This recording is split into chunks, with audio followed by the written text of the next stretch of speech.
성도 여러분 안녕하십니까? 오늘은 종로의 계단 8장 그리스도께 이르기까지 자라남이라는 제목으로 함께 은혜를 나누겠습니다. 우리가 하나님의 자녀가 되는 마음의 변화를 성경에는 인간의 출생과 성장에 비유를 하고 있습니다. 어리고 연약한 존재가 점점 자라서 장성한 나무와 어른으로 성장해서 열매 맺고 또 결실하고 또 그 다음에 아름다운 인생을 살아가는 것으로 비유를 합니다. 근데 모든 원리에서 우리가 절대로 간과하지 말아야 할 것은 그 어떤 생명체도 스스로 존재할 수는 없다는 겁니다. 영감의 기별입니다. 하나님께서 친히 주신 생명으로만 식물이나 동물이 살 수 있는 것이다. 이와 같이 신령적 생명이 마음 가운데 생기게 되는 것도 하나님께로부터 나오는 생명으로 말미암아 되는 것이다. 모든 원인과 모든 근본에 하나님이 계시다는 사실을 말하고 있습니다. 생명이 그렇게 주어지는 것처럼 자라남도 마찬가지입니다. 꽃봉오리를 피게 하고 꽃이 열매 맺게 하시는 이는 하나님이시다. 씨가 발육되어 처음에는 싹이요, 다음에는 이삭이요, 그 다음에는 이삭의 충실한 곡식을 이루게 하는 것도 하나님의 능력으로 말미암아 되는 것이다. 이 내용이 나왔으면 오늘 설교를 마쳐도 됩니다. 오늘 설교를 마치도록 하겠습니다. 예수님의 말씀을 한번 기억해 봅니다. 백합꽃이 어떻게 자라는지 생각해 보라. 일하거나 옷감을 짜지도 않는다. 오늘 있다가 내일 아궁이에 던져지는 들풀도 하나님이 이렇게 입히시거든. 자연계의 어떤 생물도 성장을 위해 고민하지 않는다는 겁니다. 그리고 살아날 것을 위해 전혀 고민하지 않는다는 겁니다. 그럼 왜 이런 얘기를 하느냐 하면 그처럼 우리의 영적 성장도 내가 고민할 문제가 아니라는 사실을 우리 주님은 우리에게 말씀하고 계신 겁니다. 모든 초목과 꽃들은 저희의 염려나 걱정이나 노력으로 말미암아 자라나는 것이 아니요 다만 하나님께서 저희의 생명을 위하여 공급하시는 것을 받음으로 말미암아 자라나는 것이다. 어린아이가 무슨 염려나 자기의 힘으로써 저희의 길을 조금이라도 느릴 수 없는 것이다. 이와 같이 그대들도 그대들의 염려나 노력으로 말미암아 영적으로 자라날 수 없는 것이다. 여러분, 염려에서 뭔가를 해결할 수 있다면 저도 제 길을 여기에 머무르게 하지는 않을 겁니다. 조금 더 많이 좀 높은 세상에서 보고 싶겠죠. 어린아이가 생후 태어난 지 얼마 안 되는 어린아이가 학자금 대출을 걱정을 하겠습니까? 생활비 걱정을 하겠습니까? 그런 걱정 전혀 하지 않는 겁니다. 우리의 영적인 문제에 있어서도 우리는 그 문제에 대하여 전적으로 하나님께 메어 달리는 것이 필요하다는 겁니다. 우리는 지금 공기를 호흡하고 아주 적당한 중력의 지배를 받고 당연히 제공되는 물을 마음껏 먹고 있습니다. 여러분, 자연스러운 일입니까? 여러분, 자연스럽다는 것은 뭐가 자연스러운 거냐면 여러분, 제 머리 스타일이 자연스럽습니까? 자연스러운가요? 여러분, 정말 자연스러운 머리를 보여드릴까요? 이게 자연스러운 겁니다. 좀 제가 과격한 표현을 해서 죄송합니다만은 자연스럽다는 것은 정형화되어 있지 않다는 것을 말하는 거예요. 그런데 정형화되어 있지 않은 것은 혼돈, 카오스라는 거 말이죠. 우주의 그 방대한 원리들 가운데에서 단 하나도 우주의 원리 속에서 하나님의 섭리의 법칙이 들어가 있지 않은 것은 단 하나도 없다는 사실이죠. 제가 아까 말씀드렸죠. 우리가 지금 공기를 호흡하고 적당한 중력의 지배를 받고 그리고 당연히 제공되는 물을 마음껏 먹고 있습니다. 지금 우리가 누리는 이런 평범한 일들이 우주적 환경에서 본다면 얼마나 큰 특권이고 말할 수 없는 특별한 환경인지를 우리는 알아야 합니다. 한순간도 호흡하지 않으면 우리는 살아갈 수 없습니다. 예수님의 은혜와 돌보심은 그것과 동일하고 또 그렇습니다.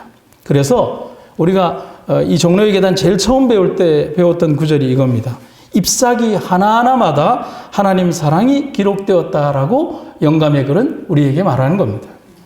그래서 우리들은 그런 선물로 주신 은혜를 믿음으로 받고 기쁨과 감사함으로 살아가야 합니다. 영감의 기별을 한번 보시겠습니다. 꽃이 태양을 향함으로 밝은 햇빛이 꽃의 균정미를 이루게 하는 것처럼 우리도 의로운 해이신 예수께로 행할 때에 하늘의 광선이 우리에게 비추게 되고 우리의 품성은 개발되어 그리스도와 같이 되는 것이다. 여러분, 우리가 우리의 삶이 예수님을 끊임없이 바라보는 삶을 통하여 우리의 부족하고 모난 삶이 그리스도를 닮아가는 과정이 되는 것입니다. 오늘 우리가 예수님께 이르는 그런 삶을 살아가기를 간절히 바랍니다.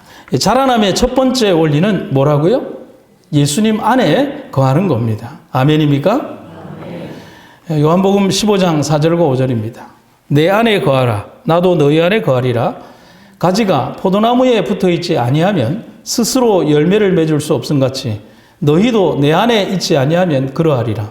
나는 포도나무요 너희는 가지라. 그가 내 안에 내가 그 안에 거하면 사람이 열매를 많이 맺나니 나를 떠나서는 너희가 아무것도 할 수 없음이라. 여러분, 여기에서 우리는 딱 한 단어를 생각해야 됩니다. 자라남의 가장 큰 원리는 연결되어 있어야 한다는 겁니다. 곧 예수님 안에 사는 것, 예수님과 연결되어 있어야만 성장하고 자랄 수 있다는 것입니다. 그대들이 거룩한 생애를 살려고 하면 가지가 자라고 열매를 맺기 위하여 원체에 붙어야 하는 것처럼 그리스도께 의존해야 할 것이다. 예수를 떠나서는 아무 생명도 없다. 그의 안에 거함으로 품성이 자라날 수 있을 것이다. 그대들은 그에게서 생명을 받음으로 시들지도 않고 열매 맺지 못하는 일이 없을 것이다. 그대들은 시냇가에 심은 나무와 같이 될 것이다. 영적 성장 원리의 가장 큰 주제는 주님의 전적인 주권을 인정하고 내 자신의 무가치함을 고백하는 것입니다. 아멘입니까? 다시 한번 더요. 영적 성장 원리의 가장 큰 주제는 주님의 전적인 주권을 인정하고 내 자신의 무가치함을 고백하는 겁니다. 그래서 예수님이 이렇게 말씀하셨습니다. 나를 떠나서는 너희가 아무것도 할 수 없다. 우리가 은혜 가운데 자라나는 것이나 우리의 기쁨이나 우리의 유용성에 모두 그리스도와 연합하는 여부에 달려있다. 우리가 은혜 가운데 자라는 것도 날마다 시간마다 그와 더불어 교통함으로 그의 안에 거함으로 말미암아 된다라고 되어 있습니다. 여러분, 방금 보여드린 이 사진을 보면 꽃꽂이를 절화라고 합니다. 무슨 뜻이죠? 끊어진 꽃이라는 거예요. 어디에서 끊어졌다는 거예요? 뿌리에서 끊어졌다는 겁니다. 그래서 이렇게 표현할 수 있어요. 꽃은 꽃인데 살아있지 않은 거예요. 산 것처럼 보이는, 뿌리가 없는, 단순히 수액을 공급받아서 며칠을 살아있는 것처럼 보이는 꽃이 꽃꽂이입니다. 돌감람나무의 젖붙임의 비유처럼 참감람나무와의 젖붙임을 통해서 새로운 생명으로 자라나는 것입니다. 여러분, 우리가 잊지 말아야 합니다. 하지만 우리가 그 일에 대하여 무엇을 할까, 해야 할까 고민할 필요가 없습니다. 우리는 연결되어 있으면 되는 겁니다. 영감의 기별을 한번 보시겠습니다. 그는 우리의 가는 길에 처음과 나중에만 함께 하실 뿐만 아니라 우리의 가는 길의 발자국마다 우리와 함께 하실 것이다. 그래서 다윗은 말하기를 시편 16편 8절에서 그가 내 우편에 계심으로 내가 요동치 아니한다라는 표현을 하고 있습니다. 여러분, 다윗이 골리앗 장군 앞에 갈 때 떨리지 않았을까요? 다윗이 이렇게 전쟁터에 갔을 때 백성들 전부 다가 떨고 있었습니다. 그런데 그 역시도 그의 마음에 요동치는 두려움이 왜 없었겠습니까? 그러나 그가 말했죠. 그 두려움을 몰아냈던 것은 뭐냐면 너는 칼과 창과 단창으로 내게 나오지만 나는 만군의 하나님 여호와의 말씀과 능력으로 너에게 간다. 하나님의 동행하심이 두려움을 내쫓아버렸다는 거예요. 하나님의 능력이 나와 함께하니까 내가 나의 두려움 속에 거하는 것이 아니라 하나님의 능력이 나를 지배하게 된다는 사실인 것입니다. 우리가 우리의 주님의 능력 속에 거하는 것입니다. 우리는 믿음으로 우리가 그분에게 연결되고 은혜 가운데 자라나는 것을 받아들이면 되는 겁니다. 그래서 다음의 글들에서 우리는 그런 답을 찾을 수가 있습니다. 종로의 계단 70페이지에 보면 세 문장이 나오는데 이 문장을 한번 알려드리겠습니다. 믿음으로 그리스도의 것이 되는 동시에 믿음으로 그리스도 안에서 자라날 것이다. 즉 바치고 받음으로 자라날 것이다. 여러분, 이 문장이 뭐예요? 연결되어 있다는 거 아닙니까? 그대의 마음 안에 계셔서 그대의 힘과 그대의 의와 그대의 영원한 돕는 자가 되시는 온갖 축복이 충만한 그리스도를 받아들여서 하나님을 순종할 힘을 얻을 것이다. 아침마다 그대 자신을 하나님께 바쳐라. 그리고 이 일을 그대의 첫째로 할 일로 삼으라. 아침마다 그날을 위하여 자신을 하나님께 바치라. 모든 계획을 하나님께 맡겨 그의 섭리에 따라 행하기도 하고 그만두기도 할 것이다. 이렇게 함으로써 그대들은 날마다 그 생애를 하나님의 손에 맡기게 되고 따라서 그대의 생애는 그리스도의 생애를 모방하게 될 것이다. 근데 여기에서 모방이라는 말이 뭐냐면 성장하게 된다는 겁니다. 여러분, 창조의 가장 큰 원리의 첫 번째는 뭐냐면은 모방입니다. 기업 가치가 성장하기 위해서는 모방을 잘 해야 되죠. 우리 대한민국의 발전의 모든 원동력은 카피였죠. 전 세계에 잘 나가는 제품들을 뜯고 분해해서 잘 만들어서 다시 한번 모방하는 거예요. 그러면서 우리의 기술이 발전해 가는 것처럼 우리의 높은 부르심, 더 높은 부르심의 주님을 따라가고 모방하는 삶을 통하여 우리는 주님께 가까이 이르게 되는 겁니다. 두 번째 자라남의 원리는 뭐냐면 자신에게 초점을 맞추지 않아야 한다는 겁니다. 포도나무 비유에서 주님이 내 안에 거하라는 말씀을 하신 것은 주님 안에서의 안식과 확고한 신뢰를 주님께 두라는 말입니다. 맞습니까? 그런데 신뢰하지 못한다면 결코 안식하지 못하고 그리고 주님 안에 편하게 있지 못합니다. 여러분, 내가 믿지 못하는데 편하게 있을 수 있겠습니까? 안 되잖아요. 우리가 자아를 생각하는 순간 우리는 힘과 생명을 주시는 그리스도께로부터 돌아서게 된다. 누구를 생각하는 순간이요? 자아, 곧 누구요? 나를 생각하는 순간 예수님께로부터 돌아서게 되는 거예요. 여러분, 베드로가 왜 실패했습니까? 예수님의 제자들이 왜 실패했습니까? 유다가 예수님을 왜 팔았을까요? 자아를 생각한 거예요.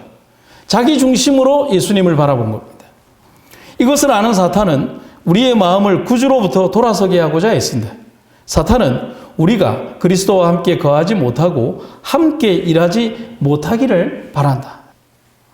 사탄은 우리에게서 어떤 것으로 우리를 주님에게서 돌이키도록 할까? 무엇으로 할까? 첫 번째는 사탄은 저희의 결점과 우리로 바꾸면 되겠죠. 우리의 결점과 약점을 생각하게 함으로써 저희를 그리스도에게서 떠나게 하여서 자기가 승리를 얻으려고 하는 것입니다. 그리고 두 번째는 다른 사람이 아닌 나 자신을 의지하게 만듭니다. 우리는 우리 자신을 중심 삼지 말고 또는 구원을 얻을까 못 얻을까에 대하여 걱정과 염려를 하지 말 것이다. 이러한 염려는 사람을 우리 힘의 근원이 되시는 자에게서 떠나게 하는 것이다. 여러분, 이스라엘 백성들이 광야에서 홍해를 건넜습니다. 홍해 건너기 전 불과 며칠 전에는 이스라엘의 열재앙이 임했고요. 애굽의 모든 초태생의 장자가 전부 다 죽임을 당하는 애굽 전체가 장례식장이 되어버린 그런 사건이 벌어졌습니다. 거기에서 이스라엘 백성들과 그 백성들만이 보호함을 받았어요. 그리고 며칠 뒤 어디에 왔냐면 홍해 바닷가 앞에 왔어요. 그들이 뭐라고 합니까? 죽겠다라고 대듭니다. 실망합니다. 좌절합니다. 하나님을 바라보지 않고 누구를 바라보는 거예요? 자신들의 능력과 힘을 바라보니까 실망하는 거예요. 그들이 홍해를 건넜습니다. 불과 사흘 뒤에 물이 없습니다. 또 누구를 원망합니까? 하나님을 원망하는 거예요. 끊임없는 그들의 어떤 일들이 그들의 생각과 마음들이 자신을 바라봄으로 인해서 뭐냐면 하나님으로부터 그들의 생각과 마음들이 돌아서게 된다는 사실인 것입니다. 그렇다면 해결책은 무엇일까? 영감의 기별은 그러한 우리들의 마음, 시험에 대하여 분명한 답을 이렇게 줍니다. 그대의 영혼을 하나님의 보호에 맡기고 그를 신뢰하라. 그리고 노란색 글씨를 힘있게 한번 같이 읽어봅시다. 시작. 예수에 대하여만 이야기하고 생각하라. 아멘입니까? 예수님에 대하여만 이야기하고 생각하라. 여러분, 어느 교회가 분쟁이 있다라고 한번 생각을 해봅시다. 그 분쟁이 있는 교회가 직원회에서 싸우고 성도들 간에 싸우고 어떤 문제로 하찮은 일들로 싸우고 교회 사업 하나에 대하여 싸우고 어떤 일들에 대하여 서로의 의견을 좁히지 않고 싸우고 그런데 그들이 예수님 이야기만 한다면 감히 그렇게 할 수 있겠습니까? 예수님만 생각한다면 그렇게 할 수 있겠습니까? 예수님만 바라본다면 그렇게 할 수 있겠습니까? 그를 생각하는 가운데에서 누구를 잊어버린다고요? 나 자신을 잊어버리니까요. 모든 의혹을 버리고 공포심을 없애하여 버리라. 하나님을 의지하라. 그는 그대가 맡긴 것을 능히 보호하실 수 있다. 그대가 자신을 그의 손에 맡기면 그는 그대로 하여금 사랑하신 자로 말미암아 이기고도 남음이 있게 하시리라. 사랑하는 성도 여러분, 우리들의 삶에 있어서 우리가 예수님에 대하여만 이야기하고 생각하는 우리가 되기를 간절히 바랍니다. 어떤 사업 하나에 대하여도 예수님이라면 어떻게 하셨을까? 어떤 영혼에 대하여서도 예수님이라면 그 영혼을 어떻게 대하셨을까? 나의 자존심, 나의 생각, 나의 판단 다 필요 없잖아요. 예수님은 한 영혼을 위하여 십자가에 달리셨는데 내 자존심이 무슨 생각이 필요한 것입니까? 죽기까지 복종하신, 죽기까지 낮아지신 예수님만 생각한다면 그 어떤 것이라도 감내하고 그 어떤 일들이라도 감내할 수 있는 용기와 결단이 우리들의 삶에 필요하다는 사실입니다. 세 번째 살아남의 원리는 예수님만 바라보고 고정하는 거예요. 그리고 예수님을 닮아가고 예수님 안에서 변화하는 겁니다. 정답이잖아요. 생애의 빛에는 이런 글귀가 있습니다. 예수의 처음 제자들이 그들의 눈을 계속하여 그리스도께 고정시켰을 때 그들은 점점 더 예수를 닮게 되었다. 아멘입니까? 여러분, 저희 집사람과 제가 좀 닮았습니까? 닮았나요? 여러분, 예와 이거는 달라요. 그런데 살면서 집사람과 제가 닮았다는 얘기를 많이 듣습니다. 그런데 저희만 듣는 게 아니라 진유진 장로님 부부도 장로님과 사모님도 닮았다는 얘기를 들을 겁니다. 우리 우장로님 부부도 닮았다는 얘기를 듣고 우리 이혜건 집사님도 닮았다는 얘기를 들을 겁니다.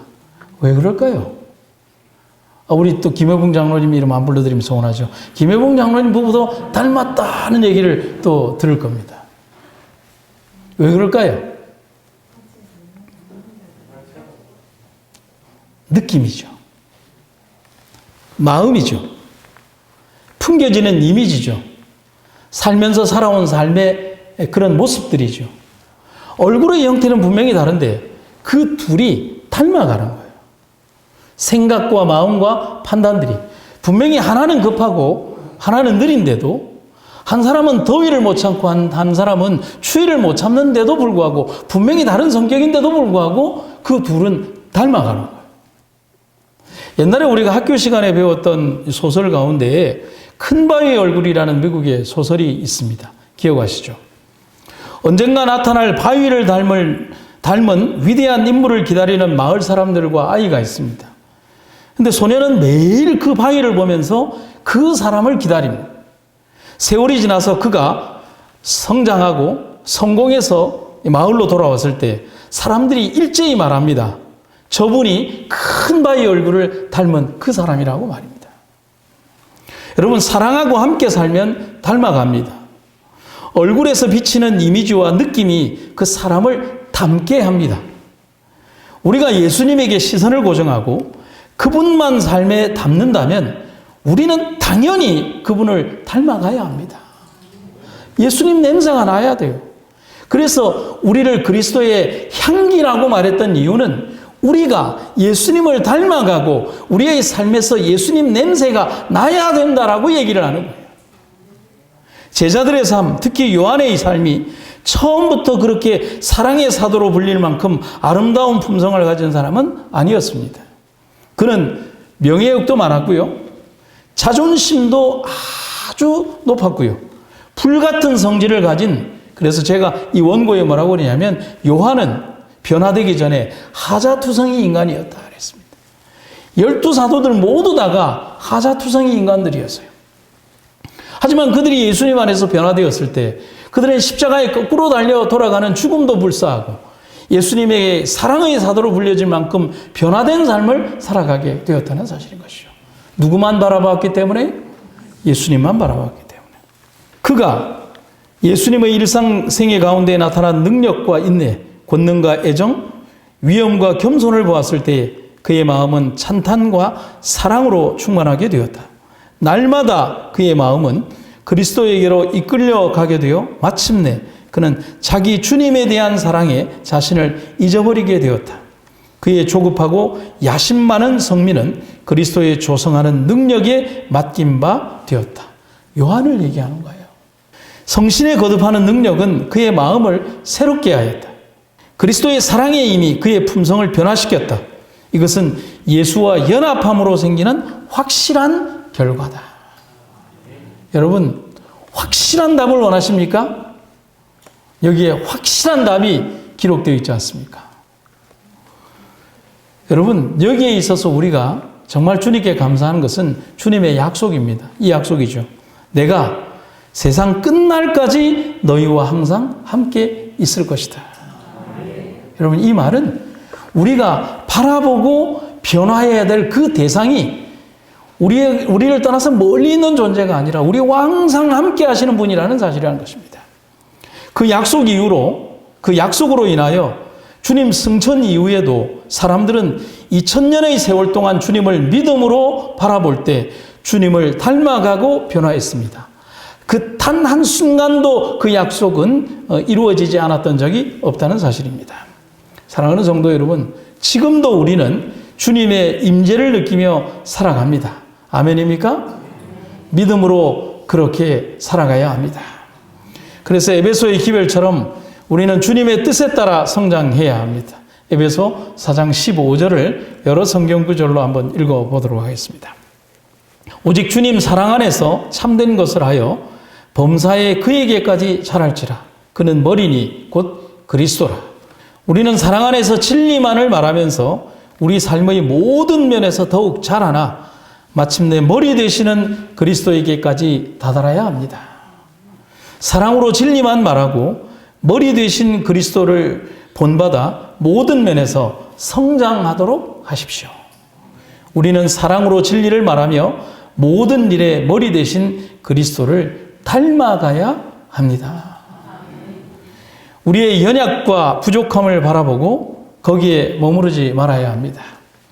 내 삶의 모든 것을 개선하고 주님을 따라가겠다는 사람은 거짓말하는 사람입니다. 주님은 너 있는 모습 그대로 오라고 합니다. 변화시켜주는 것은 내가 하는 일이라고 하는 겁니다. 주님, 제가 이런 모습으로도 주님께 갈 수 있겠습니까? 고민하지 말라고 합니다. 그것은 내가 할 고민이지 네가 할 고민이 아니라고 하는 것입니다. 우리 삶의 모든 것들을 주님께 드리고 삶의 모든 방향과 궤적을 주님 중심으로 바꾼다면 우리는 어제보다는 다른 오늘보다는 분명히 다른 내일의 모습으로 주님께 한 걸음 더 주님을 가까이 모시게 될 것입니다. 여러분, 장성한 분량에까지 이르는 그리스도인 되기를 주님의 이름으로 축원합니다. 제가 마지막으로 정로의 계단에 있는 기별을 읽고 마치도록 하겠습니다. 그대들의 소망은 그대들 자신에게 있지 아니하고 그리스도께 있다. 그대들의 연약함을 그의 힘과 연합하고 그대들의 어리석음을 그의 지혜와 연합하고 그대들의 의지의 박약함을 그의 견인 불발과 연합할 것이다.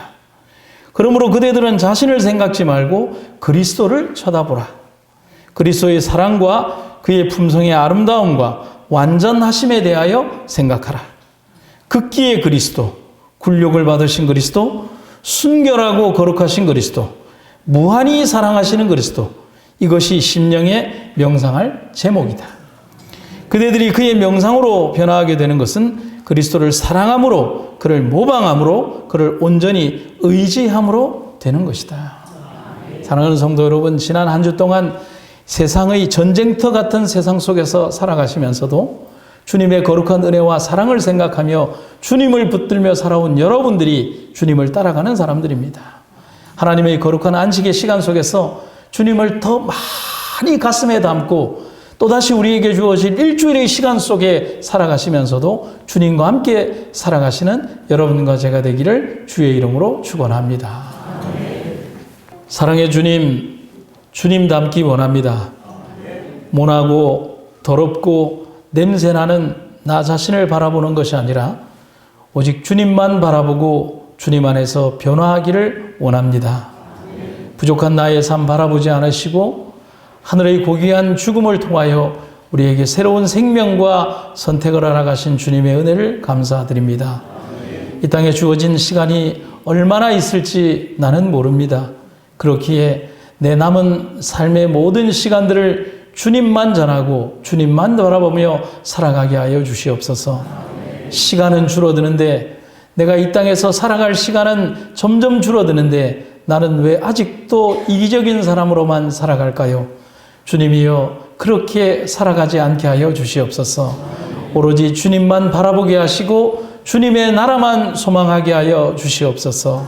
믿음의 장성한 분량에 이르기까지 우리를 인도하시고 도와주시는 주님만 바라보고 삶의 목표를 잊지 않게 하여 주시옵소서. 오늘도 우리를 이끌어 주신 주님의 아름답고 놀라우신 은혜를 인하여 감사드리며 예수님의 이름으로 기도드립니다.